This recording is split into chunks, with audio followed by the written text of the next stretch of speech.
அஸ்ஸலாமு அலைக்கும் வரஹ்மத்துல்லாஹி வபரகாத்துஹு. கண்ணியத்திற்குரிய எல்லாம் வல்ல அல்லாஹ் ஜல்ல ஷானஹு தஆலாவின் நல்லடியார்களே, இஸ்லாம் கூறும் பொருளியல் என்ற இந்த தொடரிலே முஸ்லிம்களுடைய வியாபாரம் எந்த வகையிலையும் யாரையும் ஏமாற்றும் வகையில் இருக்கக்கூடாது. இது இஸ்லாமிய வியாபாரத்தினுடைய முக்கியமான விதி என்பதை இந்த இரண்டாவது விதியை நம்ம பார்த்து வருகிறோம்.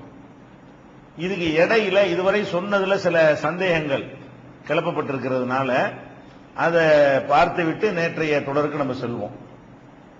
ஒரு மனிதர் தவறான முறையில் பொருளை சம்பாதித்து அவர் நமக்கு அன்பளிப்பாகவோ வேறு வகையிலே தந்தால் அதை பெற்றுக்கொள்வது தவறில்லை என்று சொல்லி நிறைய ஜகாத்து, ஜிசியா, ரசூல் ஸல்லல்லாஹு அலைஹி வஸல்லம் வாங்கிய அன்பளிப்பு, இது மாதிரி நிறைய ஆதாரங்கள் அடிப்படையில் உங்களுக்கு நம்ம சொன்னோம்.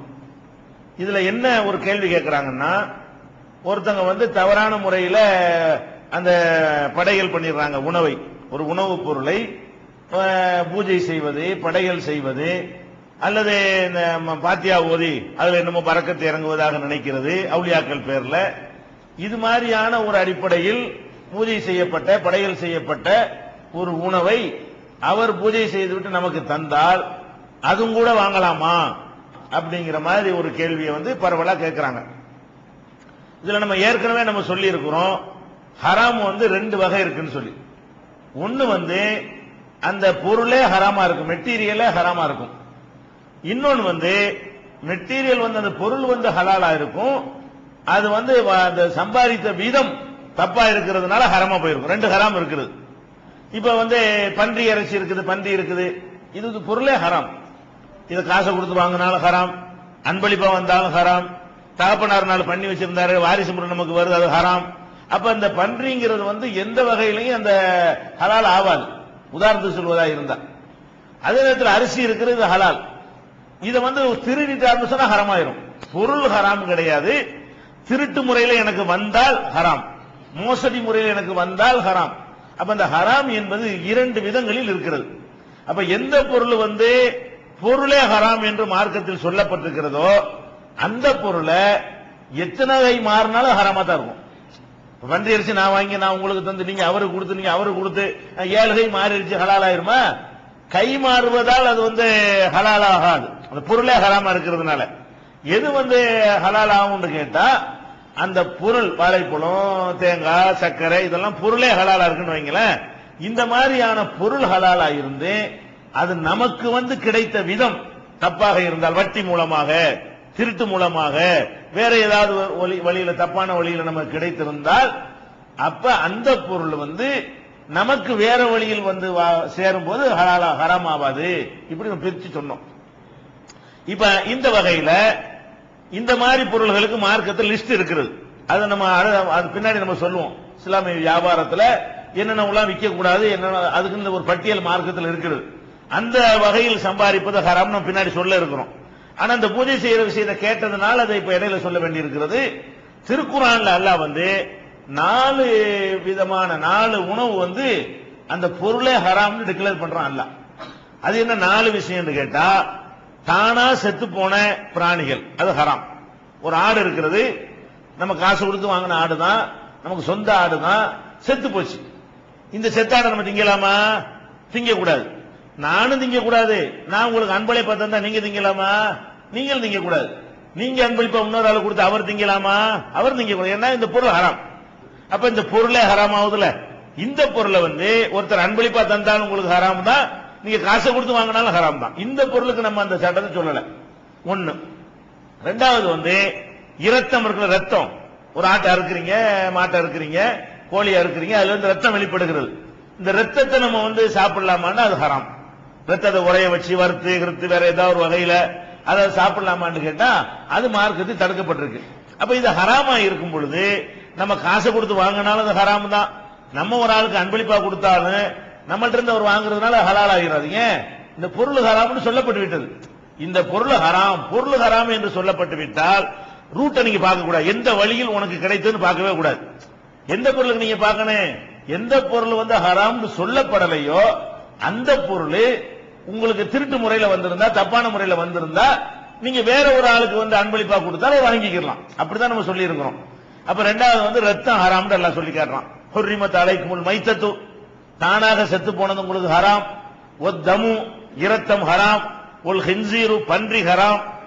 நாலாவது அல்லாஹ் சொல்லி காட்டுகிறான், ஒமா உஹில்ல லிகைரில்லா, ஒமா உஹில்ல பிஹி லிகைரில்லா, அல்லாஹ்வை தவிர மற்றவர்களுக்காக படையல் பூஜை செய்யப்பட்டது, நேர்ச்சி செய்யப்பட்டது. இறைவன் அல்லாதவர்களுக்கு அதை ஒதுக்கிட்டாங்கன்னு சொன்னா அந்த மெட்டீரியல் ஹராமாய் போயிடுது. அது ஆடா இருந்தாலும் சரிதான், சக்கரையா இருந்தாலும் சரிதான், இது அவுலியாவுக்கு, இது மகானுக்கு, இது பெரியாருக்கு அப்படின்னு சொல்லி வைத்து அதுக்கு ஒரு பூஜை மாதிரி செஞ்சு அதுக்கு பிறகு இந்த பொருளை என்னமோ இறங்கிருச்சுன்னு நினைக்கிறாங்கல்ல. படையல்னா என்ன அர்த்தம்னு கேட்டா, படையலுக்கும் சாதாரண உணவுக்கும் வித்தியாசம் இருக்குதுங்க. படையல்னா என்ன அர்த்தம்?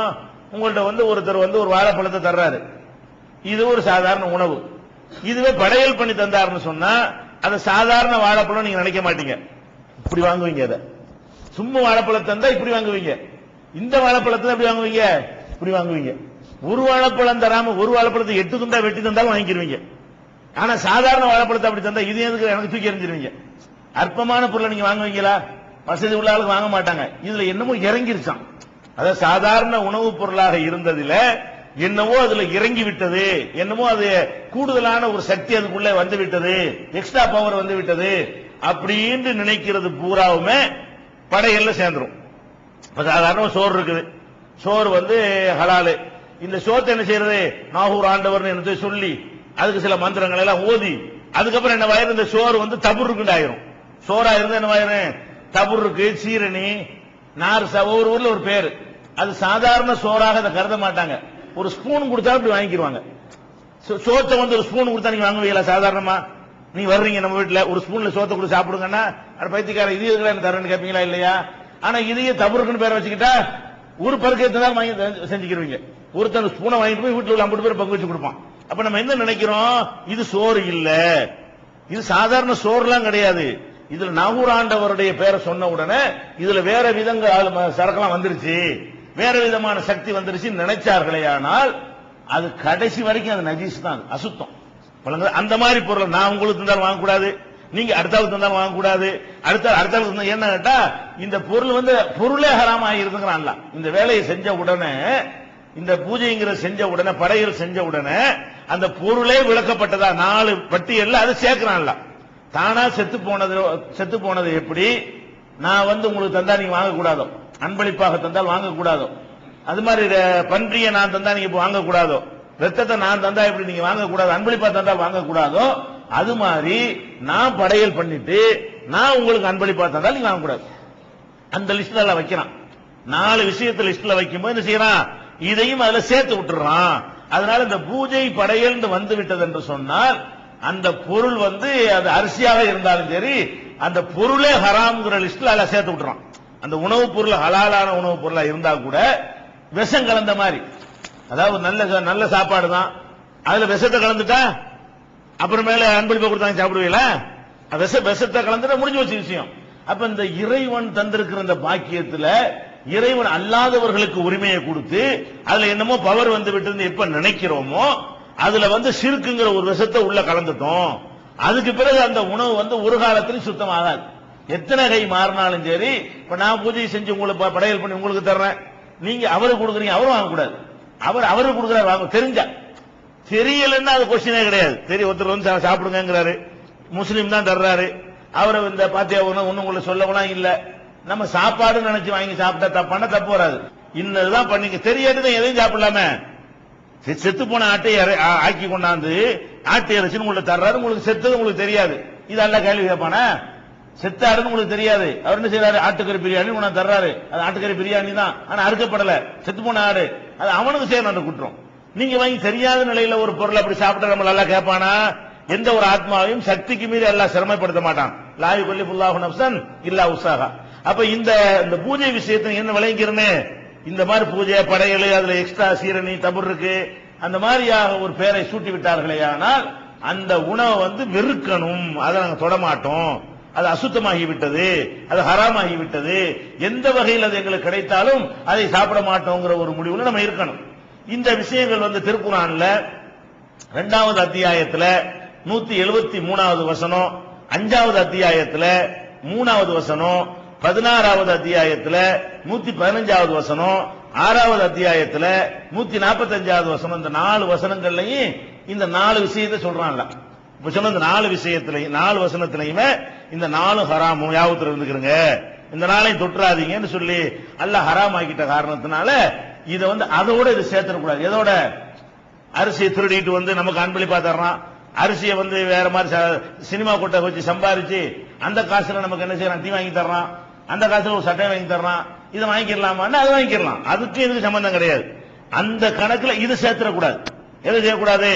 இந்த படையல் இந்த மாதிரியான விஷயங்கள், தபுருக்கு விஷயங்கள் இருக்கு இல்லையா, இதை பண்ணியோட தான் சேர்க்கணும். அதனாலதான் இந்த விஷயத்தை நம்ம தனியா என்ன செய்யறோம், வித்தியாசப்படுத்தி பார்க்கணும். ரெண்டையும் ஒரே மாதிரி நம்ம பார்க்கல, அல்லாஹ் பார்க்கறதுனால. இது ஒரு விஷயம். அடுத்து என்ன செய்யறாங்கன்னு கேட்டா, இன்னொரு கேள்வியும் கேட்கறாங்க. என்ன செய்யறாங்கன்னா, ஒரு ஆள்கிட்ட நம்ம என்ன செய்யறோம், இது அமானிதமா வச்சுக்கிறோங்கிறோம். அமானிதமா கொடுத்த அந்த பொருள் காணா போச்சு, அல்லது உடைஞ்சு போச்சு, அல்லது செத்து போச்சு. ஆடாருன்னா செத்து போச்சு, ஒரு பொருளா இருந்தா உடைஞ்சு போச்சு, அல்லது திருட்டு போச்சு. இப்ப அமானிதமா வாங்கினவர் அவரை திருப்பி கொடுக்கணுமா? அதை அமானிதமா தான் நம்ம வாங்கி வச்சிருந்தோம், அமானிதத்தை திருப்பி கொடுக்கணும் இருக்கா இல்லையா? நம்மளை விட்டு அது போயிடுச்சுன்னா நம்ம பொறுப்பாளி ஆகுமா? அது மாதிரி ஒருத்தர் இரவல் வாங்குறோம். அமானிதத்துக்கும் இரவலுக்கு வித்தியாசம் இருக்கிறது. அமானிதம் சொன்னா நம்ம யூஸ் பண்ணக்கூடாது, அவனா கொண்டா நம்மள்ட்ட தர்றது. அமானிதம் என்று சொன்னால் பொருளுக்கு சொந்தக்காரன் அவனுக்கு சேஃப்டி பண்ண முடியாம, பாதுகாக்க முடியாம நம்மள்ட்ட இருந்தா பாதுகாப்பா இருக்குங்கிறதுக்காக வேண்டி அவனா வழியை கொண்டாந்து நம்மள்ட்ட தந்தா அதுக்கு பேர் அமானிதம்.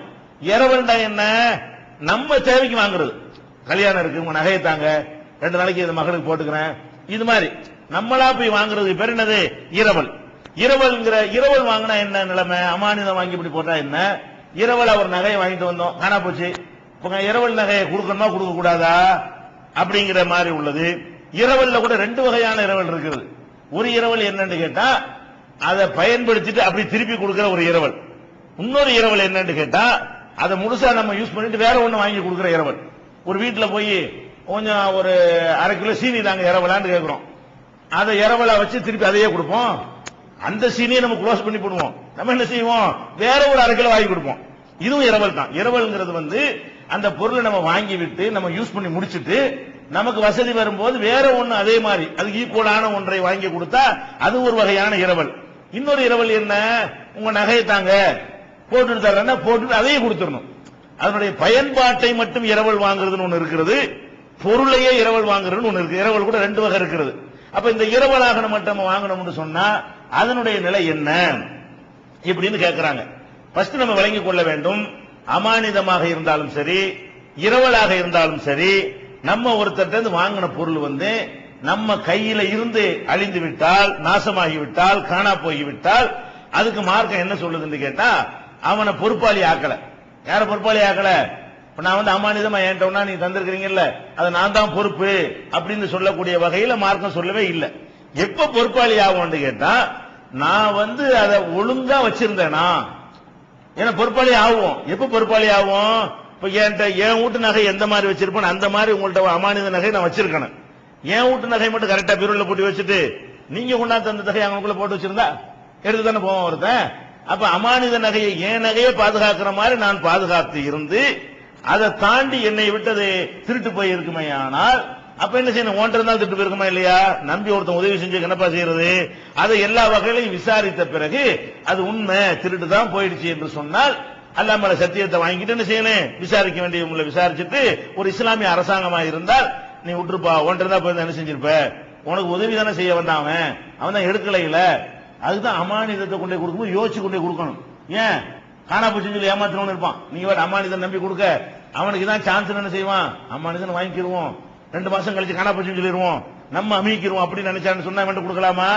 அமானிதத்தை கொடுக்கும்போது நம்ம என்ன யோசிக்கணும்? இவன் தொட மாட்டான், 100% இவனால இடைஞ்சல் வராது, அவனை மீறி ஏதாவது வந்தா தான் உண்டு இருக்கணும்.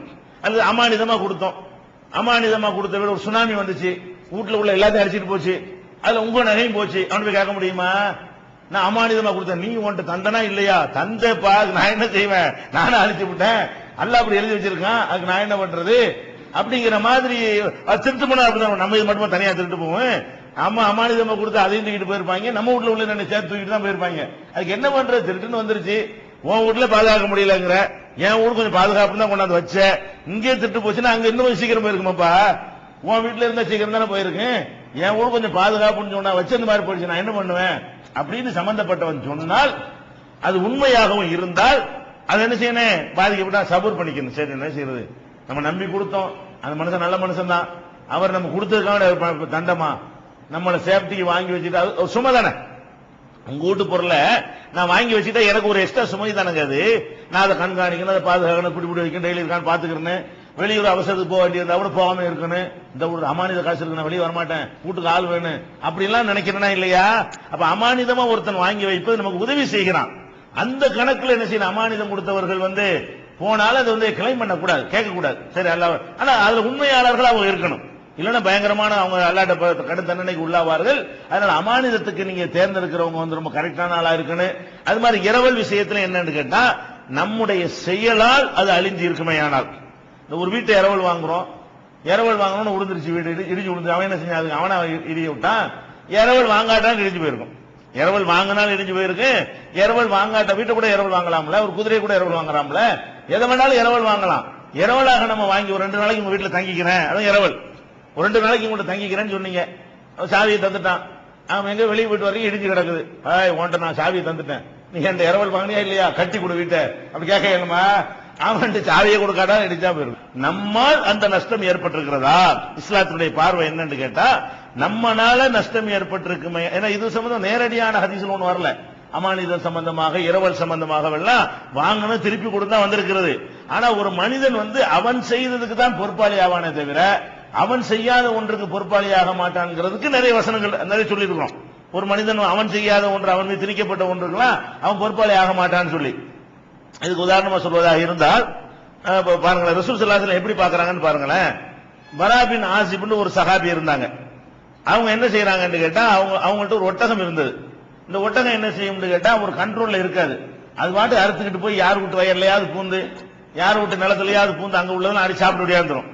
இது ஒரு பெரிய பிரச்சனையாகி ஒரு ஒட்டகம் இந்த மாதிரி பண்ணுது அப்படின்னு சொல்லிட்டு நபிகள் நாயகம் ஸல்லல்லாஹு அலைஹி வஸல்லம் என்ன செய்யறாங்க, அந்த தோட்டத்துக்குரியவங்க, அந்த இடத்துக்கு பயிர் பச்சை எல்லாம் இழந்திருப்பாங்க இல்லையா, அவங்க ரசூல் ஸல்லல்லாஹு அலைஹி வஸல்லம் கம்ப்ளைண்ட் பண்றாங்க. இந்த மாதிரி இந்த ஆளுடைய ஒட்டகம் இதாயிருச்சு, டேமேஜ், நஷ்டம் தர சொல்லுங்க, இவ்வளவு நெல்லை திண்டு போச்சு, நெல் அந்த காலத்துல என்னமோ இருந்திருக்காங்க, புள்ள திண்டு போச்சு, கோதுமை திண்டு போச்சுன்னு என்னமோ அங்க உள்ளது என்ன செய்யறாங்க, அதை ரசூல் ஸல்லல்லாஹு அலைஹி வஸல்லம் கம்ப்ளைண்ட் பண்றாங்க. அப்ப நபி ஸல்லல்லாஹு அலைஹி வஸல்லம் என்ன செய்யறாங்கன்னு கேட்டா, அதை 2ஆ பிரிக்கிறாங்க. அப்படிலாம் தர முடியாது. அவர் வீட்டு ஒட்டகம் உங்க வீட்டு நிலத்துல மேய்ஞ்சிருச்சுன்னு சொன்னா எவ்வளவு மேய்ஞ்சிச்சோ கணக்கு பண்ணலாம் தரமாட்டோம். எப்ப தருவோம் தெரியுமா, உங்களுடைய நிலங்களை மேய்ச்சல் நிலங்களை பாதுகாக்கிறது பகல் நேரத்தில் உங்களுடைய பொறுப்பு. பகல்ல திண்டுச்சுன்னா நீ அங்க பாதுகாக்காம இருந்த, நீ வாட்ச்மேன் போடாம இருந்த, நீ வேலை போடாம இருந்த என்ன செய்வோம், அதை கேட்போம். ராத்திரில ஒருத்தன் வயல்ல கடந்துகிட்டு இருக்க முடியுமா, முடியாது. அப்ப ரசூல் ஸல்லல்லாஹு அலைஹி வஸல்லம் 2ஆ பிரிக்கிறாங்க. இந்த வயல் வரப்புகள் வைத்திருக்கக்கூடியவர்களுடைய வயல்ல போய் ஒரு மாடு பகலில் மேய்ந்து விட்டது என்று சொன்னால் அதுக்கு நஷ்டஈடு கொடுக்க முடியாது. மாட்டுக்காரன் என்ன செய்ய முடியாது, நிலத்துக்காரனுக்கு ஒண்ணு கொடுக்க முடியாது. ஏன், நீ விரட்டி ஒண்ணு பகல்ல வயல்ல நெல் இருந்தா பாதுகாக்கிற ஓம்புறப்படா, நீ பாட்டுக்கு புறம்போக்கு மாதிரி போட்டு பண்ண எப்படி, நீங்க ஒரு ஆளை நிப்பாட்டணும், ஆடு வருதா மாடு வருதான்னு கண்காணிக்கிறது உன் பொறுப்பு, அதை நீ செய்யணும். ராத்திரில நீ படுத்து கிடந்தா கூட வேற ஒரு பக்கம் திண்டு போயிடும். அப்ப ராத்திரில அவன் கட்டி போடணும். அவன் கடமை என்ன, வாகனத்தை வச்சுக்கணும், மாடு வச்சுக்கணும், கடமை என்ன, இரவுல கட்டி போட்டு வைக்கணும். அப்ப இரவுல அவன் கட்டி போடாத காரணத்தினாலையும் இரவுல மேய்ஞ்சிட்டா கம்ப்ளைண்ட் கொடு, பகல்ல மேய்ஞ்சா கம்ப்ளைண்ட் கொடுக்காதுன்ட்டாங்க ரசூல் ஸல்லல்லாஹு அலைஹி வஸல்லம். அப்ப என்ன செய்யறாங்கன்னு கேட்டா, அவங்களுடைய பொறுப்பு ஏதாவது அதுல இருக்குதான்னு கவனிக்கிறாங்க. எதுக்கு இதை சொல்றோம், இந்த மாடு போய் விட்டு வயல்ல மேய்வதற்கு மேய்ஞ்சதுனால மாட்டுக்காரன் கொடுக்கணும்னு தீர்ப்பு நம்ம சொல்லிடுவோம். ரசூல் ஸல்லல்லாஹு அலைஹி வஸல்லம் அவர்கள் என்ன செய்யறாங்கன்னா, அதை கூட அப்படி 2ஆ என்ன செய்யறாங்க, அழகா பிரிச்சு பாக்குறாங்க. இது அபூதாவுதுல 3098வது ஹதீஸ்லயும், இப்னு மாஜாவுல 2323 ஹதீஸ்லயும் இருக்கிறது. அப்ப அவர் ஒரு செயலை அவர் வேணும்னு அவர் செய்யறாரா, அதுக்குரிய காரணத்தோட செய்யறாரான்னு பார்த்து தான் ரசூல் ஸல்லல்லாஹு அலைஹி வஸல்லம் அவர்கள் எதுக்கு தீர்ப்பு வழங்குறாங்க. ஒருத்தர் மருத்துவர் இருக்கிறார், அந்த காலத்துல இந்த காலத்து மருத்துவம் நாட்டு வைத்தியம் பண்ணுவாங்க இல்லையா, ஒரு மருத்துவம் பண்றாரு ஒரு ஆளு, ஆனா அவருக்கு மருத்துவமே தெரியாது. மருத்துவமே தெரியாத ஒரு ஆள் மருத்துவம் பண்ணி அதனால அந்த நோயாளிக்கு ஏதாவது ஏற்பட்டுச்சுன்னு சொன்னா அதுக்கு அந்த மருத்துவர் நஷ்டம் கொடுத்தாகணும். தெரிஞ்சவன் செஞ்சா நஷ்டம் கிடையாதுங்க. டூப்ளிகேட் மருத்துவரா இருக்காரு, மருத்துவமே தெரியாது, கேட்டவன செய்யறாரு, இந்த தலையில தடவுங்க எல்லாம் சரியா போயிடும், ஆள் போயிட்டான் ஒரேடியா. அப்ப ஜன்னி வந்துருச்சு. அப்ப இவையும் அந்த வேலையை செய்யறான். தெரியாத ஒருத்தன் மருத்துவம் செய்யணும், மருத்துவத்துக்கு ஆலோசனை சொல்றவன் அந்த மருத்துவத்தை பற்றி அறிந்தவனாக இருக்கணும். ரசூல் ஸல்லல்லாஹு அலைஹி சொல்றாங்க, மன்த தையப, யார் ஒருத்தன் தப்ப ஒருத்தன் வந்து மருத்துவம் செய்கிறானோ, ஒலம் யோலம் மின்ஹு திப்புன், அவனுக்கு இந்த மருத்துவம் செய்யற விதமே தெரியவில்லையோ, ஃபஹுவல் ஆமினுன், அவனால் ஏற்பட்ட நஷ்டத்துக்கு அவன் பொறுப்பாளி, வேணும்னு செஞ்சதுனால. அது எப்படி பிரிக்கிறாங்க? வேணும்னு செஞ்ச மருத்துவனா இருந்தா, பொய் மருத்துவனா இருந்தா நஷ்டஈடு கொடுக்கணும். ஒரிஜினலான மருத்துவம் தான். இந்த 10 பேருக்கு மருந்து ஒர்க் அவுட், ஒருத்தன் ஒர்க் அவுட், அவன் என்ன செய்வான்? 10 பேருக்கு ஊசி போட்டா நல்லா போயிட்டான், ஒருத்தனுக்கு அந்த ஊசி ஒத்துக்கிறாம ஒன்னு வாய்ச்சுன்னா அவனுக்கு ஏதோ பிரச்சனையா இருந்திருக்கும். மருத்துவத்தை குறை சொல்ல இயலாது. அப்ப அப்படி ரசூல் ஸல்லல்லாஹு அலைஹி வஸல்லம் அவர்கள் எல்லாத்துலயுமே ஒரு சம்பந்தப்படுத்துறதா இருந்தா அவனுக்கு அதுல சம்பந்தம் இருக்குதான்னு பாக்குறாங்க. சம்பந்தம் இல்லாத எல்லாம் என்ன செய்யறாங்க? தள்ளுபடி போட்டிடுறாங்க. இது இப்படி மாஜாவில 3457வது இஸ்ல பாக்குறோம். எப்படி பிரிக்கிறாங்கன்னு பாருங்க. ஒரு ஆள்கிட்ட பாத்திரத்தை கொடுக்குறீங்க, பட்டு கீழே விழுந்து உடைஞ்சு போச்சு, இதுக்கு போய் நஷ்டஈடு கேட்க முடியாது. அவர் கையில் உள்ள பாத்திரத்தை வாங்கி உடைச்சேன்னு வைங்க, நஷ்டஈடு கொடுக்கணுமா இல்லையா? ஒரு ஆள்கிட்ட பாத்திரத்தை வாங்குறாரு, வாங்கும்போது கீழே விழுந்து உடைஞ்சு போச்சு, உங்க கையில இருந்து உடைஞ்சு போச்சு, நீ தான் தரணும்னு சொல்ல முடியுமா? தவறி விழுந்து உடஞ்சு அவனா பொறுப்பாளி. தவறி விழுந்ததுக்கு என்ன செய்யணும்? பொருளுக்கு சொந்தக்காரன் சப்போர்ட் பண்ணிக்கணும். என்ன செய்ய, நம்ம கையில தான் கூட வந்திருக்கலாம், நம்ம நேரம் செஞ்சான், ஒன்று போன தவறி விழுந்து போச்சு, அப்படி எடுத்துக்கிறேன்னு. இப்ப ஆயிஷா நாய் என்ன பண்றாங்கன்னு கேட்டா, சபியா அவங்க, ஆயிஷா நாய் சபியாவும் ரசூலுல்லாஹ்வுடைய மனைவி. சபியா அவங்க வந்து நல்ல கைப்பக்குவமா எதையுமே தயார் பண்ணுவாங்க. அவங்களுடைய உணவு என்ன செய்ய, நல்ல சிறப்பான முறையில் அவங்க நல்ல உணவு செய்வாங்க. ஆயிஷா நாயகி சொல்றாங்க, சபியா அவர்கள் வந்து ரசூல் ஸல்லல்லாஹு அலைஹி வஸல்லம் என் வீட்டில் இருக்கும் பொழுது சபியா அவர்கள் ஒரு உணவை தயாரிச்சு செஞ்சாங்க, வீட்டுக்கு அனுப்பி வச்சாங்க. எனக்கு தாங்க இல்லை, நம்ம வீட்டில் இருக்கும்போது இந்த மாதிரி வந்து உணவு வருது, சபியாவுடையது நல்லா ருசியா இருக்குமே அப்படின்னு உடனே என்ன செய்யுது, இந்த பொம்பளை இங்க அனுப்பி விடுது என் வீட்டில் இருக்கும்போது சொல்லி கோவப்பட்டு அப்படி சொல்றாங்க ஆயிஷா நாயகி. என்னை கட்டுப்படுத்த முடியாம அந்த உணவை கொடுத்துடுவாங்கல்ல, அதை வாங்கி போட்டு உடைச்சு விட்டாங்க. கோபத்தில் நினைச்சிட்டாங்க, என் வீட்டுக்கு நீ எப்படி கொடுத்து விடலாம்? அவங்களும் ஒரு மனைவி தான், கணவர் தான் கொடுத்து விடுறாங்க. இருந்தாலும் அவங்க கோபத்தில் நினைச்சிடறாங்க, அதை வாங்கி போட்டு உடைச்சிடுறாங்க பாத்திரத்தை. பாத்திரம் உடைச்சோன்னு, ஆஹா பெரிய தப்புல பண்ணிட்டோம் ஆயிஷா நாயகி நினைக்கிறாங்க. உடைச்சிட்ட தப்பு, தவறா இருந்தா எடுத்துட்டு போய் சொல்லிருக்கலாம், வேற மாதிரி அதை டீல் பண்ணிருக்கலாம் அவங்க நினைக்கிறாங்க. அப்ப ரசூல் ஸல்லல்லாஹு அலைஹி வஸல்லம் வந்து கேட்கிறாங்க, இதுக்கு என்ன செய்ய, நான் என்ன பரிகாரம் செய்ய அப்படின்னு கேட்கிறாங்க. அப்ப ரசூல் ஸல்லல்லாஹு அலைஹி வஸல்லம் சொல்றாங்க, இனாவுன் க இனாயின் வ தஆமுன் க தஆமின், அதுல என்ன உணவு வந்து அதே மாதிரி உணவை நீ கொடுத்துறணும். என்ன பாத்திரம் அதே மாதிரி பாத்திரத்தை கொடுத்துரு, என்ன பாத்திரத்தை உடைச்சியோ அதே மாதிரி பாத்திரத்தை நீ வாங்கி கொடுத்தாவணும், சபியாவுக்கு கொடுக்கணும். அதுல என்ன உணவு வந்து அதே மாதிரி உணவு நீ கொடுத்தாவணும், அதான் அதுக்கு பரிகாரம். இந்த வேணும்னு செய்யறதுக்கு தான் சொல்றாங்க. இந்த வேணும்னு நம்ம செஞ்சா அமானியத்தை ஒருத்தன் தர்றான், தந்துட்டு என்ன செய்யலாம், வேணும்னு அதை நாசமாக்குறோம். அப்ப நம்ம தான் நஷ்டவாடி, நம்ம தான் அந்த நஷ்டம் கொடுத்தாகணும். வேணும்னு அதை காணாக்குறோம், வேணும்னு என்ன செய்யறோம், இன்னொரு இடத்துல ஒண்ணே வைக்கிறோம். இப்படி நம்மளா அந்த பொருளுடைய அழிவுக்கு காரணமாக இருந்தால் நாம அதுக்கு நஷ்டவாளி ஆகணும். நம்ம காரணமா இல்லை என்று சொன்னால் அதுக்கு நம்ம எந்த நஷ்டம் கொடுக்க வேண்டியது இல்லை. இது மார்க்கத்தினுடைய சட்டம். அப்ப இது வந்து நசையில 3895வது ஹதீஸாவும் இருக்கிறது. இது புகாரில இந்த ஹதீஸ் வேற மாதிரி வருகிறது. ஆனா எப்படி வந்தாலும் உடைஞ்ச பாத்திரத்துக்கு வேற பாத்திரம் ரசூலுல்லாஹ் கொடுக்க சொல்லி இருக்கிறாங்க, வேணும்னு உடைச்சதுக்கு. புகாரில 2481, 5225 இந்த ஹதீஸ்கள் எல்லாம் நீங்க பார்க்கலாம். அப்ப அதனால வந்து இந்த அமானிதமா வாங்கப்பட்டது வந்து நம்ம கையில இருந்து மிஸ் ஆகி உடைஞ்சு போயிடுச்சுன்னு சொன்னா நம்ம எப்ப பொறுப்பாளி ஆகும்னு சொன்னா நம்ம காரணமா இருந்து ஆகும். நம்ம காரணமா இல்லாட்டி என்ன செய்ய மாட்டோம், அல்லாஹ் வந்து அது கேள்வி கேட்க மாட்டான். அந்த சம்பந்தப்பட்டவர் என்ன செய்ய முடியாது, நம்மள்ட்ட கிளைம் பண்ண முடியாது என்பது இது வரைக்கும் உள்ள விஷயம். அடுத்து என்னன்னு கேட்டா, ஒரு இது சம்பந்தமாக ஒருத்தர் கேட்கிறாரு, என்ன செய்யறாருன்னா அமானிதமா ஒரு ஆட்டை கொண்டாந்து வச்சுட்டு அடமானம் வச்சுட்டு ஒருத்தர் வந்து ரூபா வாங்கிட்டு போயிடுறாரு. அந்த ஆடு வந்து குட்டி போட்டுருச்சு. இப்ப இந்த குட்டி யாருக்கு சொந்தம்? அடமானமா என்ன செய்யறாரு, பால் கறந்து குடிச்சிக்கிறீங்க, சரி அடமானமா உங்கள்ட்ட ஆட்டை தர்றேன், நான் ரூபா வாங்கிட்டு போயிட்டேன், நீங்க புல்லு போடுறீங்க, அதுக்கு பதிலா என்ன செஞ்சுக்கலாம், பால் கறந்து குடிச்சிக்கலாம், அது கணக்கு சரி. அது குட்டி போட்டுச்சு, அது யார சேரும் அப்படின்னு கேட்கிறாங்க. பால் தான் சேரும்னு சொல்லிட்டாலேயே குட்டி வந்து ஒட்டத்துக்கு அந்த ஆட்டுக்காரன் தானே சேரும், சொல்ல தேவையில்லையே. ஒட்ட ஆடு யாருக்கு சொந்தமோ அந்த ஆட்டினுடைய குட்டி யாருக்கு தான் சொந்தம், ஆட்டுனால தானே உண்டாயிருக்குது, அது ஆட்டுக்கு தான் சொந்தம். ஆட்டுக்கு சொந்தம்னா ஆட்டுடைய ஓனருக்கு தான் சொந்தம். நீங்க தீனி போடுறதுக்கு உங்களுக்குள்ள உரிமை எது மட்டும்தான், அதுல இருந்து பால் கறந்து குடிச்சிக்கிறது மட்டும்தான் உங்களுக்கு வந்து அதுல உள்ள உரிமை ஆகுமே தவிர, அதை தவிர அதுல இருந்து பெருகக்கூடியதெல்லாம் உங்களுக்கு என்ன இல்ல, அது உரிமை கிடையாது. அதனால அந்த மாதிரி இன்னும் சொல்ல போனா இந்த 3 பேருடைய ஒரு சம்பவத்தை ரசூலுல்லாஹ் சொல்லுவாங்க. ஒருத்தர் வேலை செஞ்சாரு, கூலி வாங்காம போயிட்டாரு. அவரு அந்த கூலியை வச்சு நான் ஒரு ஆட்டம் வாங்கினேன், அந்த ஆடு குட்டி போட்டுச்சு, அந்த குட்டி போட்டுச்சு, பெரிய பண்ணையாகி போச்சு. அப்புறம் மாடு வாங்கின, மாடு பண்ணையாயிருச்சு. அப்புறம் சம்பந்தப்பட்டவன் அந்த 3 பேர் கொகையில மாட்டிக்கிறாங்கல்ல, குகையில மாட்டிக்கிட்டு அந்த வெளியே வர தெரியாம இருக்கும்போது ஒவ்வொருத்தரும் தாங்கள் செஞ்ச நல்லறங்களை அல்லாஹ்ட்ட சொல்லி என்ன செய்வாங்க, அல்லாஹ் இதுல இருந்து காப்பாத்துன்னு கேட்பாங்க. அதுல ஒருத்தர் இப்படி சொல்வார், இறைவா என்னிடத்துல ஒருத்தன் வேலைக்கு சேர்ந்தான், அவன் கூலி வாங்காம போயிட்டான், அந்த கூலி காசு என்கிட்ட சேர்ந்து போய் இருந்துச்சு, அந்த காசை கொண்டு நான் ஒரு ஆட்டை வாங்கினேன், ஆடு நிறைய பெருகிருச்சு, மாட்டை வாங்கின எல்லாம் பெருகி போச்சு, ஒட்டகத்தை வேணா பெருகி போனா ஆட்டு மந்த மாட்டு மந்த ஒட்டகம் மந்தன்னு பயங்கரமா ஆயிருச்சு. கொஞ்ச நாளைக்கு பிறகு திருப்பி வந்து என் கூலியை தான் கேட்டான். நான் சொன்னது எல்லாம் தள்ளிட்டு போ, இந்த ஆட்டு பண்ணை எல்லாம் ஓய்தான், இந்த மாட்டு பண்ணை உன்னுடையதான், இந்த ஒட்டக பண்ணை எல்லாம் உன்னுடையதான் நான் சொன்னேன்.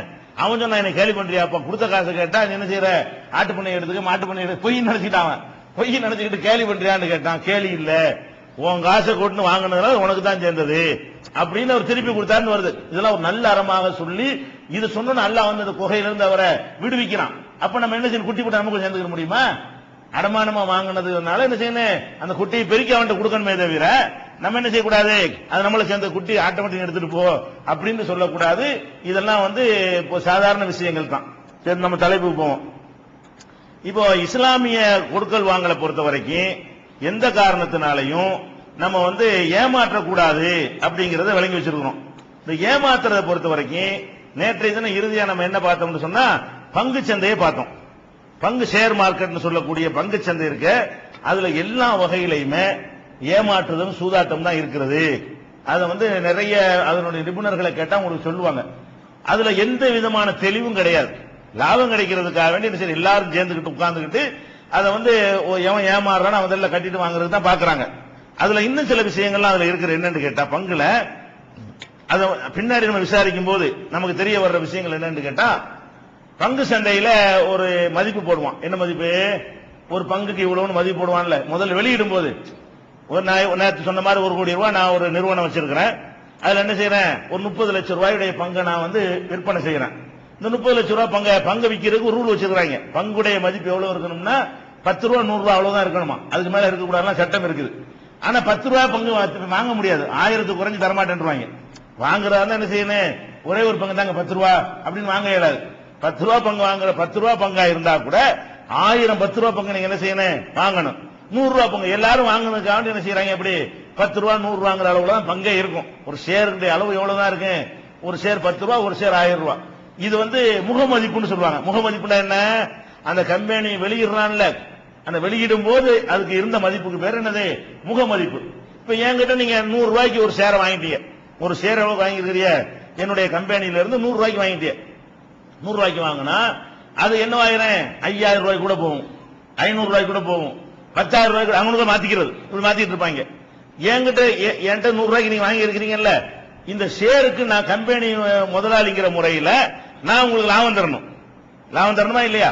அப்ப உங்களுடைய நீங்க வந்து 100 ரூபாய்க்கு என்ற ஷேர் வாங்கியிருந்தீங்கன்னா நான் இப்ப 1 கோடி ரூபாய்க்கு என்ன லாபம் கிடைக்குன்னு பார்த்து அந்த 100 ரூபாய்க்கு என்ன லாபம் வருமோ என்ன செய்யணும், அதை உங்களுக்கு நான் தரணும். தரணுமா இல்லையா? இந்த கம்பெனிக்காரன் எதுக்கு லாபம் கொடுக்கறான்னு கேட்டீங்கன்னா முகமதிப்புக்கு தான் லாபம் கொடுக்கறான். எது கொடுக்கறான், 10,000 ரூபாய் பங்கு வந்து 10 லட்சத்துக்கு விக்குது. நீ எவ்வளவு ரூபாய் கொடுத்து வாங்கியிருக்க, 10 லட்சத்துக்கு வாங்கியிருக்கிற. முத வாங்கினா 10,000 ரூபாய் வாங்கியிருப்பான். 10,000 ரூபாய்க்கு யார் வாங்கியிருப்பா, அந்த வெளியிடுற அன்னைக்கு ஒருத்தன் வாங்கினானே அவன் தான் அந்த பங்கை 10,000க்கு வாங்கியிருப்பான். இந்த 10,000க்கு வாங்கினவன் என்ன செய்யறான்னு கேட்டா 50,000க்கு விற்கிறான். அது மார்க்கெட்ல போலியா அதனுடைய மதிப்பை ஏத்தனவன 50,000க்கு விற்கிறான். 50,000க்கு வாங்கினவன் வந்து 1 லட்சத்துக்கு விற்கிறான். 1 லட்சத்துக்கு வாங்கினது 5 லட்சத்துக்கு வித்துட்டான். இப்ப இந்த 10,000 ரூபாய் பங்கை வந்து நீங்க தான் 5 லட்சத்துக்கு வாங்கிருக்கீங்கன்னு வச்சுக்கிறீங்க. 5 லட்சம் ரூபாய் போட்டு ஒரு பங்கை நீங்க வாங்கினால் உங்களுக்கு லாபம் எவ்வளவு ரூபாய்க்கு தரணும், 5 லட்சம் ரூபாய்க்கு லாபம் தரணும். அந்த கம்பெனி என்ன செய்யணும், 5 லட்சம் ரூபாய்க்கு எவ்வளவு லாபம் தரணும் அவ்வளவு தரணும். அவன் என்ன செய்வான்னு கேட்டா நீங்க 10,000 ரூபாய்க்கு லாபம் போட்டு உங்களுக்கு அனுப்புவான். இந்த ஷேர் வச்சுக்கிற ஆளுக்கு என்ன கிடைக்கும், 10,000 ரூபாய் வெளியிட்ட பங்கு நீங்க 10,000 ரூபாய் போட்டுக்கிறீங்க, இந்த 10,000 ரூபாய்க்கு லாபம் இவ்வளவு தாங்கிறான். அப்ப வந்து 10,000 ரூபாய் பொருள் 5 லட்சம் ரூபாய்க்கு நம்ம வாங்கணும் பைத்தியக்காரத்தனம் தானே. அவனே 10,000 ரூபாய் தான் உனக்கு கணக்கு வச்சிருக்கான், உன்னுடைய மதிப்பு எவ்வளவுதான் 10,000. அப்ப இது போர்ஜரியா போலித்தனமாக அவன் கம்பெனியில இல்லாத மதிப்பை இருப்பதாக காட்டி ஏமாத்துகிறார்கள் என்பதற்கு அவன் முக மதிப்பை தான் கணக்கில் எடுத்துக் கொள்கிறான். எந்த நிறுவனத்துடைய பங்கா இருந்தாலும் சரி அந்த முத வெளியிடுறாங்க அவ்வளவுதான்டா அவன் மதிப்புன்னு அவன் செய்வான். என்கிட்ட மதிப்பு 10,000 தான்டா, நீ வந்து 5 லட்சம் வாங்கிட்டு போடாங்கிறான். கம்பெனிக்கு சொந்தக்காரன் சொல்றான் உன்னுடைய ஷேருக்கு மதிப்பு எவ்வளவு, வெறும் 10,000ங்கிறான். நீ நினைச்சுக்கிட்டு இருக்கிற 5 லட்சம்னு சொல்லி அவன் தராம அதுக்கு எப்படி மதிப்பு வரும்? யாருடைய பங்கு அவன் தான் டிசைட் பண்ணணும். நான் தான் என் பங்கை விக்கிறேன்னு சொன்னா, என்னிடத்தில் நீ ஷேர் வாங்குறேன்னு சொன்னா உனக்கு எவ்வளவு உரிமை இருக்குன்னு நான் சொல்லணும். 5 லட்சம் கொடுத்து நீ வாங்கினால் 5 லட்சத்துக்கு என் கம்பெனில உரிமை இருக்குன்னு நான் சொல்லணும். நீ 10 லட்சத்துக்கு அதை வாங்கினால் என் கம்பெனில 10 லட்சத்துக்கு உனக்கு உரிமை இருக்குன்னு சொன்னா அது நேர்மை. இவன் வந்து செய்யறான் 10,000 ரூபாய் பங்கு 5 லட்சத்துக்கு மார்க்கெட்ல விற்க விடுறான். 5 லட்சத்துக்கு வாங்கணும் கூப்பிட்டு சொல்றான். 5 லட்சம்லாம் கிடையாது, 10,000த்துக்கு உனக்கு என்னமோ அது தர வேணாம்.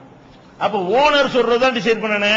நான் தான் அந்த கம்பெனியுடைய ஓனர்னு சொன்னா உன்னுடைய பங்குடைய மதிப்பை டிசைட் நான் தானே பண்ணனேன். நானே 10,000 ரூபாய்க்கு மேல இல்லங்கிற, நீ எதுக்கு 5 லட்சம் ரூபாய் வாங்குற? அப்ப 10,000 போட 4,90,000 என்ன? அது சூது, அது மோசடி, போர்ஜரி, பொய். அது வெறும் 10,000 தான் உனக்கு மதிப்பு நான் கம்பெனிக்காரன் சொல்லிட்டு இருக்கான். அப்ப இதுல நம்ம இது ஒரு ஃப்ராடுன்னு நம்ம விளைவிக்கிறோம். இது ஒரு வகை. இன்னொன்னு என்ன செய்யறாங்கன்னு கேட்டா, இன்னொரு மோசடி நடக்கலாம். என்ன பண்ணுவாங்கன்னா, நான் ஒரு பெரிய கம்பெனி வச்சிருக்கேன்னு வைங்களேன், நான் என்ன செய்யறதுன்னு கேட்டா, 1 கோடி ரூபாய்க்கு வச்சிருக்கிறேன். 1 கோடி ரூபாய்க்கு வச்சு ஒரு 10 லட்சம் ரூபாய்க்கு என்ன செய்வேன், நான் வந்து உங்களுக்கு ஷேரை வந்து மார்க்கெட்ல விடுவேன். விட்டவன என்ன செய்யும், 10 லட்சம் ரூபாய் ஷேர் 10 லட்சம் ரூபாய்க்கு தான் போகும். ஸ்டார்டிங் தானே, அப்பதானே கம்பெனில நான் மார்க்கெட்ல வர்றேன். இது 10 லட்சம் ரூபாய்க்கு ஷேரை வைக்கிறேன். நீங்க 10 பேர் ஆளுக்கு 1 லட்சம் ரூபாய்க்கு என்ன செய்றீங்க, ஷேரை வாங்கிட்டீங்கன்னா, வாங்கணும். நான் என்ன பண்ணுவேன், நானே இந்த ஷேருக்கு பயங்கர தட்டுப்பாடு இருக்கிற மாதிரி வச்சு அங்கனக்குள்ள ஆட்களை விட்டு நானே வாங்குறத. 1 லட்சம் ரூபாய், நான் 2 லட்சம் ரூபாய் தரதாங்க, 3 லட்சம் ரூபாய் தரதாங்கன்னு நானே அதுக்கு சில ரூபாய்களை இறக்கி விட்டு என்னுடைய கம்பெனி பங்கை நானே வாங்குவது. வாங்கணும் அப்படி தோற்றம் ஏற்படும். என்ன ஏற்படும் பாக்குறவனுக்கெல்லாம், பயங்கரமா இருக்கிற, கிடைக்க மாட்டேங்குதுடா, அலையிறாங்க. அந்த கம்பெனிக்கு வந்து 1 லட்சம் ரூபாய்க்கு வாங்கினது அடுத்த நிமிஷம் 2 லட்சம் ரூபாய் ரெடியா இருக்காங்க. 2க்கு வாங்கினா 3க்கு வாங்க ரெடியா இருக்கலாம். இப்படின்னு அப்படியே உனக்கு மயக்கம் வரும். வாங்கினா இதைத்தான் வாங்கணும். என் கம்பெனிய நான் வித்திருக்கிறது தான் பயங்கர மார்க்கெட் இருக்கு. மார்க்கெட் நான் உண்டாக்குறேன். நான் தான் என்னுடைய ஷேர் அந்த 10% விட்டுருக்கிறேன்னு அதனுடைய மதிப்பு அதிகமாக்கி விட்டு தட்டுப்பாடு ஏற்படுமா? அப்ப இன்னொரு 20 விடுவேன். என்ன விடுவேன், இந்த 10 லட்சத்துக்கு வந்து நான் வந்து மதிப்பை ஏற்றி விட்டுட்டு கிடைக்கல, தட்டுப்பாடு எங்க அந்த கம்பெனி இருக்குதா, அந்த என் கம்பெனி பேரை வச்சுக்கணுங்களேன், ஒரு ஏ கம்பெனி, செட் கம்பெனி என்ற கம்பெனி சொன்னா அந்த செட் கம்பெனி ஷேர் இருக்கான்னு அலைவீங்க, கிடைக்காது. ஏன்னா அதை நான் வாங்கி வச்சிருப்பேன். அலைவீங்களா, நல்ல பயங்கர ரேட்ல போயிட்டு இருக்கேன். அப்ப நான் வந்து 1 லட்சம் ரூபாயில, 1 கோடி ரூபாயில இன்னொரு 20 லட்சத்தை இறக்குவேன் ஷேர், இந்த கொடுவேன். அவன் என்ன செய்வான், பயங்கரமான ரேட்டை கொடுத்து வாங்கிடுவான், ஒரு அடி அமைக்கிடுவான், அவ்வளவு எடுத்து வச்சுக்கிறோம், அவ்வளவுதான். இப்படிதான் இந்த மாதிரி செஞ்சதுனால திவால் ஆயிடுறது. திவால் ஆகிற காரணம் என்ன, அப்பட்டமான ஒரு அயோக்கியத்தனம், ஒரு மோசடி, மக்கள் இந்த பேராசையை, மனிதர்களுடைய பேராசை, உழைக்காம சீக்கிரம் சம்பாதிக்கணுங்கிறது, இதெல்லாம் பயன்படுத்தி கொண்டு செய்கிற முதல் தரமான ஒரு மோசடி, உலக அளவில் உள்ள மோசடி என்னவென்று சொன்னால் இந்த ஷேர் பங்கு சந்தை தான். எவன் கண்டுக்கிற மாட்டான், தடுக்க மாட்டான். இது சூதாட்ட தடுப்பான், சின்ன சின்ன இடங்கள்ல உள்ள விஷயங்கள்லாம் தடுப்பான், ஸ்டார் ஹோட்டல்ல தடுப்பானா, தெருவுல வந்து ஆபாச டான்ஸ் ஆடுறான்னு அரெஸ்ட் பண்ணுவான். அதே ஸ்டார் ஹோட்டல் நடக்கும், அதை வந்து அரெஸ்ட் பண்ணுவான். அது கேட்பானா, தண்ணி அடிச்சுட்டு புரண்டா என்ன செய்வான் கேட்பான், ஸ்டார் ஹோட்டல் அடிச்சா கேட்பானா, கேட்க மாட்டான். அது மாதிரி இவங்களுக்கு ஸ்டார் ஹோட்டல் இது, இவங்களுக்கு எல்லாம் அது சூதாட்டம் கூடாது, ஏமாத்த கூடாது, பிராட் பண்ண கூடாதுன்னா நம்மள மாதிரி 1000 ரூபாய் 500 ரூபாய் காரனுக்குள்ள சட்டம். நீ தான் ஏமாத்த கூடாது. இந்த லஞ்சத்துக்கு பிடிக்கிறாங்களே இல்லையா, 250 ரூபாய் வாங்கிய தாசில்தார் கைதுமா 2.5 கோடி ரூபாய் வாங்கிட்டு இருக்காங்க உட்காந்துட்டு. அவனே பிடிக்காம என்னது பேப்பர்ல செய்தி வரும், 250 ரூபாய் வாங்கிய அவனை பார்த்தா பாவமா இருக்கு. அந்த பைத்தியக்கார பையில இந்த காலத்துல 250 ரூபாய் மாற்றியாரு. லஞ்ச ஒழிப்பு போலீசார் அதிரடி சோதனைன்னு வர்றதெல்லாம் பாத்தீங்கன்னா எல்லாம் அற்பமானதா இருக்கும். 100 ரூபாய் வாங்கி கைது, 200 ரூபாய் வாங்கி கைது, 300 ரூபாய் வாங்கி கைது. இங்க ஒரு கையெழுத்தை இப்படி போட்டு விட்டு 5 கோடி வாங்கி கொடுறான். அவனை போய் எவன் கைது பண்றது? அப்ப அந்த மாதிரியான பண முதலைகளால் இந்த ஷேர் மார்க்கெட்டை வந்து என்ன செய்யறாங்க, எல்லாரும் சேர்ந்து தூக்கி நிப்பாட்டிட்டு இருக்கிறாங்க. அதனால ஒரு அரசாங்கத்துல சட்டப்பூர்வமானது மாதிரி தோற்றம் அளிக்கிறதே தவிர அது அப்பட்டமான பொதுமக்களை ஏமாற்றக்கூடிய தில்லுமுள்ளு பிராடு தான் என்பதுல 2வது கருத்துக்கு இடமே கிடையாது. இது மாதிரி உலகத்தில் இந்த அறிவுபூர்வமாக சிந்தித்து இந்த மோசடிகளை தட்டி கேட்கறதுக்குன்னே சில நிறுவனங்கள், தன்னார்வ நிறுவனங்கள் உலக அளவில் இருக்கிறது. பல நிறுவனங்கள் இவங்க அம்பலப்படுத்தி இருக்கிறாங்க. திருட்டு பயிலுவோ, கள்ள பயிலுவோ, ஏமாந்துடாதீங்க, எல்லாம் சேர்ந்துக்கிட்டு செய்யறாங்கன்னு சொல்லிட்டு அது மாதிரி ஒரு நிறைய மனித உரிமை அமைப்புகள் மூலமாக இதெல்லாம் அம்பலப்படுத்தப்பட்டிருக்கு. அதுவே தலைப்பாயிடக்கூடாது. இது வந்து பங்கு சந்தை. அடுத்து என்னன்னு கேட்டா, அந்த மல்டி லெவல் இருக்கு. மல்டி லெவல்ங்கிறது பல வகை இருக்குங்க. அது விளங்க நிறைய பேருக்கு விளங்கவே மாட்டேங்குது. மல்டி லெவல் தான் என்ன அர்த்தம்னா, நான் இருக்கேன்னு வைங்களேன், நான் தான் அந்த மல்டி லெவல் ஃபர்ஸ்ட் நடத்த போறேன். எப்படி நடத்துவேன்னு கேட்டா 3 விதங்கள்ல இந்த மல்டி லெவல் இருக்குது. ஒரு லெவல் என்னன்னு கேட்டா, நீங்க வந்து என்கிட்ட வந்து ஒரு 50,000 ரூபாய் கொடுத்துருங்க, 50,000 ரூபாய் கட்டி சேரணும். 50,000 ரூபாய் கட்டி சேர்ந்தீங்கன்னா ஒரு 20,000 ரூபாய்க்கு உடனே உங்களுக்கு ஒரு சாமான் தருவேன். ஏதோ ஒண்ணு, ஒரு தங்க காசு கூட ஆரம்பிச்சாங்கல்ல, தங்க காசு தருவேன், 32,000 ரூபாய் கட்டினீன்னு சொன்னா 6 கிராம் தங்க காசு தருவேன்டாங்க. 6 கிராம் தங்க காசு எவ்வளவு ரூபா? 6,000 ரூபாய் வரும். இவன் கட்டணும் 32,000 ரூபாய். அந்த அந்த தங்க காசுக்கு அது பில்டப் கொடுப்பாங்க. எப்படி கொடுப்பாங்க? இந்த தங்க காசு வந்து நாங்க பதிவு பண்ணி வச்சிருக்கிறோம், இந்த டிசைன் எங்கேயும் கிடைக்காது, இந்த 6 கிராம் வந்து நீ 6 கிராம் நகைன்னு நீ பார்க்காத, இந்த டிசைனுக்காக ஆன்லைன்ல ஏலம் விட்டேன்னு சொன்னா இதை 1 கோடி ரூபாய்க்கு வாங்கிடுவாங்க. அப்படியான இந்த டிசைன் ராஜாக்களுடைய முத்திரை குத்தப்பட்டு இதை வந்து நாங்க என்ன செஞ்சிருக்கிறோம், அந்த பேட்டன்ட் உரிமை வாங்கி வச்சிருக்கிறோம். யாரும் இது மாதிரி தயாரிக்க இயலாது. நீ இந்த அரிய பொருட்களுக்கு விலை இருக்கும்ல, அந்த கலை பொக்கிஷங்களுக்கு விலை இருக்கும்லங்க, இதை ஒரு 10,000 வருஷத்துக்கு முந்தின ஒரு மைக்கா இருந்தா அது ரேட் விலை தானே. இந்த மைக்கு 1000 ரூபாய்க்கு போகும்னா இது ஒரு 10,000 வருஷத்துக்கு முந்தின சில ரெக்கார்டு வச்சுன்னு வைங்க, 2 கோடிக்கு வாங்கிட்டு போயிருவாங்க. பழைய பொருள்களுக்கு அந்த கலை பொருள்களுக்கு என்ன இருக்கு மதிப்பு கூட. அந்த மாதிரி என்ன செய்வாங்கன்னு கேட்டா, என்கிட்ட நீங்க 50,000 ரூபாய் கட்டுங்க, கட்டின உடனே உங்களுக்கு நான் ஒரு 10 கிராமுக்கு தங்க நகை தருவேன், தங்க காசு ஒண்ணு தருவேன் நான் சொல்லிடுவேன். அப்ப நீங்க 50,000 ரூபாய்க்கு உங்களுக்கு எவ்வளவு கிடைக்குது? இப்ப 10,000 தான் கிடைக்கும். 40,000 ரூபாய் என்கிட்ட ரூபாய் இருக்குது. அப்ப நீங்க 50,000 ரூபாய் கொடுத்து எவனாச்சும் 10,000 ரூபாய் வாங்குவானா? வாங்க மாட்டான். அதுக்கு நான் கொடுத்து அடுத்து உங்களுக்கு இன்னொன்னு சொல்லுவேன், நீ கொடுத்துட்டீல, இப்ப நீ வந்து உன்னைய மாதிரி நீ இந்த ஏமாந்த மாதிரி நீ இன்னொரு 2 பேரை பிடிச்சு கொடு. எப்படி சொல்லுவாங்க? இன்னொரு 2 பேரை பிடிச்சு கொடுக்கணும். அந்த 2 பேரு இன்னொரு 2 பேரை பிடிச்சு கொடுக்கணும். அந்த 2 பேரு இன்னொரு 2 பேரை பிடிச்சு கொடுக்கணும். இப்படி 6 பேர் எங்கள்கிட்ட வந்து விட்டால் உன் மூலமா நான் உங்கள்கிட்ட சொல்லுவேன், 50,000 வாங்கி போட்டு அப்போதைக்கு கூல் பண்றதுக்கு ஒரு 10,000 ரூபாய்க்கு ஒரு சாமானியம் தந்துட்டு நான் என்ன பண்ணுவேன், 40,000 ரூபாய் போச்சுன்னு நினைக்காத, நீ 50,000 தந்திருக்கிற, 10,000 ரூபாய்க்கு சாமான் வாங்கி போட்ட, 40,000 ரூபாய் உங்க ஆசை கூட இருக்குன்னு நினைக்கிற, இருந்துட்டு போகுது. ஆனால் நீ ஒரு 2 பேரை பிடிச்சு விட்டவன அவன் 50,000 ரூபாய் தந்துருவான், 1 லட்சம் ஆச்சு. அவன் 2 பேரும் 1 லட்சம் ஆச்சு. அவன் இன்னொரு 2 லட்சம் ரூபாய் தருவான், அது 2 லட்சம் ஆச்சு. அப்ப 6 பேருக்கு என்ன ஆச்சு? 3 லட்சம் ரூபாய் ஆச்சா? 50,000 ஆமா, 50,000 இருந்தா 3 லட்சம் ரூபாய் ஆச்சு.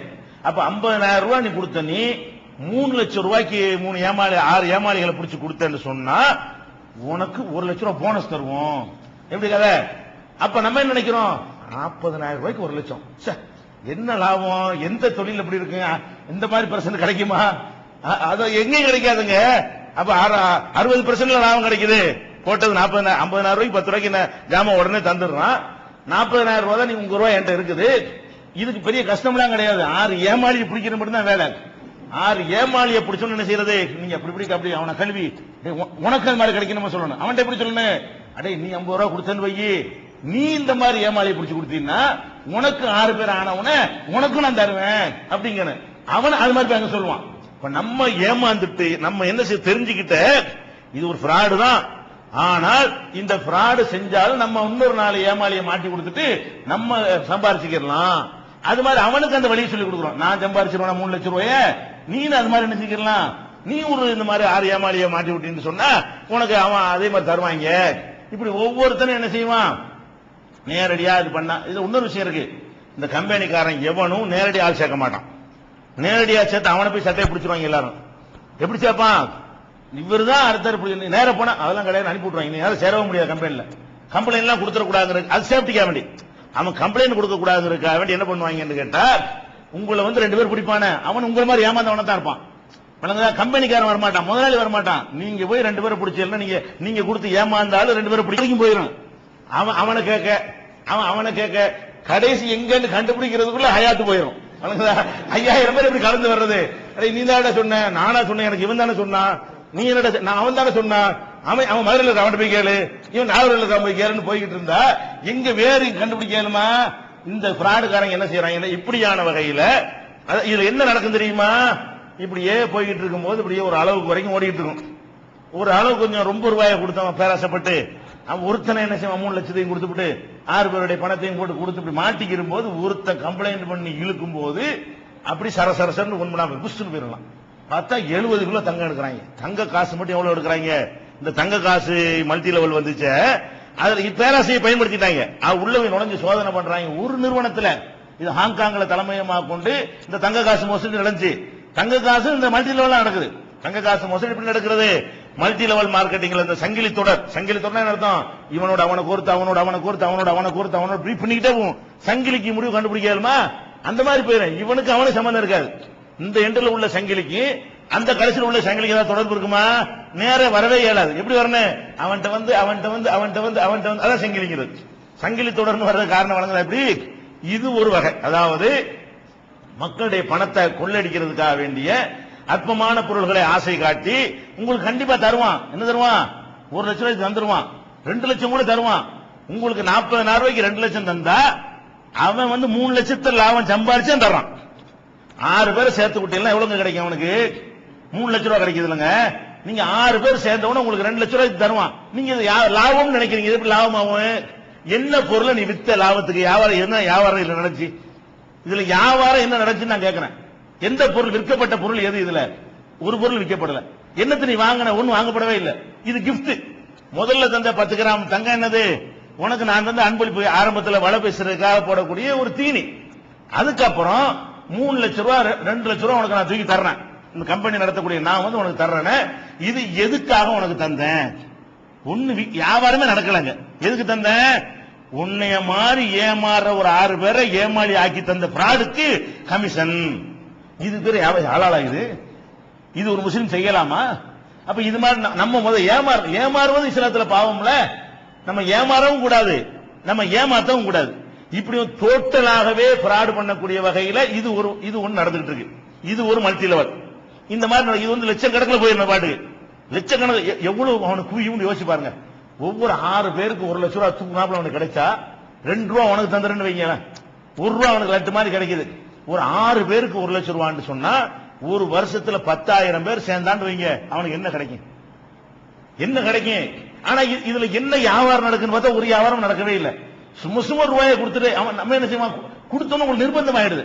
இந்த 40 ரூபாய் கொடுத்து விட்டோம், எப்படியாவது மீட்டு ஆகணும். அந்த 4 பேரை சேர்த்து விட்டு நம்ம நினைச்சிருவோம், மேற்கொண்டு மீட்டிக்கிறோம். அந்த ஒரு வெறி தான். அந்த நம்ம ரூபா போச்சா இல்லையா? ஆசைப்பட்டு கட்டி விட்டோமா இல்லையா? 10,000 ரூபாய்க்கு தந்திருக்காங்க. 40 ரூபாய் போயிடக்கூடாது. 40 ரூபாய் போகாம இருக்கிறதுக்கு நீங்க என்ன செஞ்சு ஆகணும்? 6 பேரை பிடிச்சா தான் போகாம இருக்கு.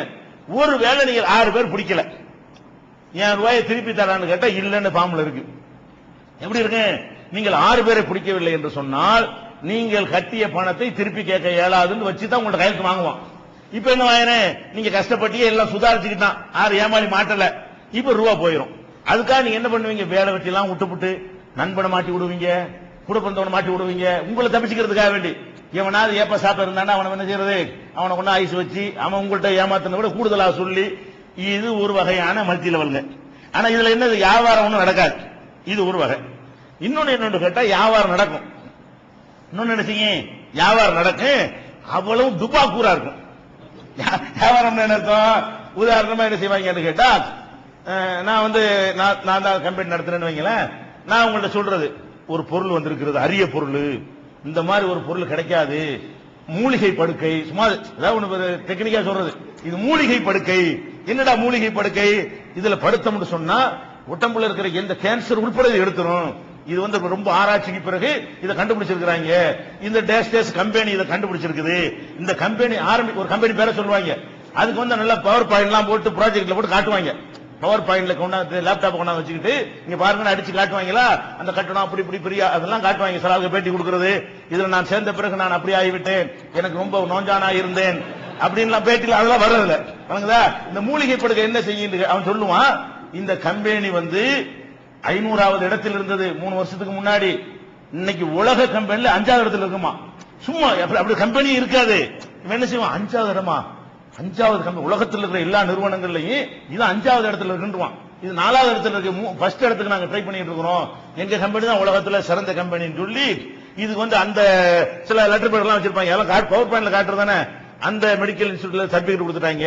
இந்த மாதிரி ஒரு படுக்கை இதுவரைக்கும் கண்டுபிடிக்கப்பட்டது இல்ல, இந்த மாதிரி ஒரு மூலிகை படுக்கை இதுவரைக்கும் எந்த விஞ்ஞானி தயாரிச்சது இல்ல, இதுல என்னென்னலாம் அடங்கி இருக்குன்னு சொல்லிட்டு அது மாதிரி சில எல்லாம் காட்டுவாங்க. பவர் பாயிண்ட் எல்லாம் காட்டுவாங்க. அது ஒரு நீங்கள் லேப் டெஸ்ட்ல கொடுத்தா ஒண்ணுமே இருக்காது அதுல. அந்த மாதிரி என்ன செய்வான்? அது வயிற்று வலி போயிடும், தலைவலி போயிடும், மெலிஞ்சிருக்கிறாள் குண்டாயிரலாம், குண்டா இருக்காது மெலிஞ்சு போயிடலாம், கேன்சர் போயிடும், ஆண்மை இல்லாத ஆள் புள்ள இல்லாத புள்ள உண்டாக்கணும். இந்த மாதிரி இதுல எல்லாம் அடங்கி இருக்குன்றாங்க.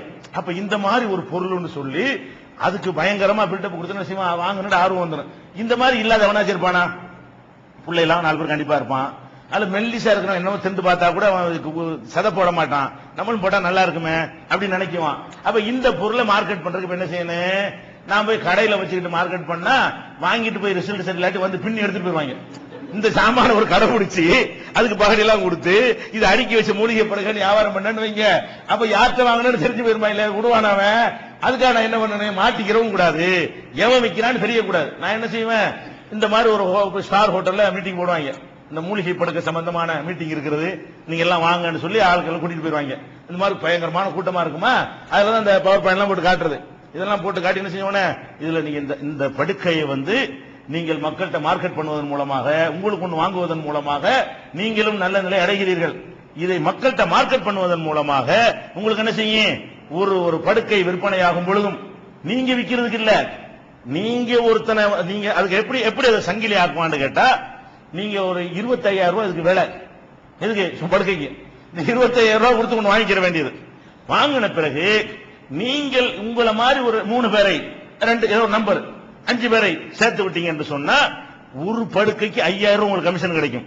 நீங்க 5 பேரை சேர்த்து விட்டீங்கன்னு சொன்னா கொடுத்துருவோம், உங்களுக்கு 25 ரூபாய் வந்துடும். 25 ரூபாய் வந்துருது, படுக்கை ஃப்ரீயா போயிடுது. அந்த 5 பேரும் அவன் ஒரு 5 பேரை 25 பேரை சேர்த்து விட்டான்னு சொன்னா எவ்வளவு ஆச்சு? இப்ப எவ்வளவு ஆச்சு? 1.5 லட்சம் ரூபாய் ஆச்சு. 25,000 ரூபாய் கிடைக்கிறதுக்கு பதிலா என்ன வாங்குறேன், 5 பேரும் ஒவ்வொருத்தர் 5 பேர் சேர்ப்பான.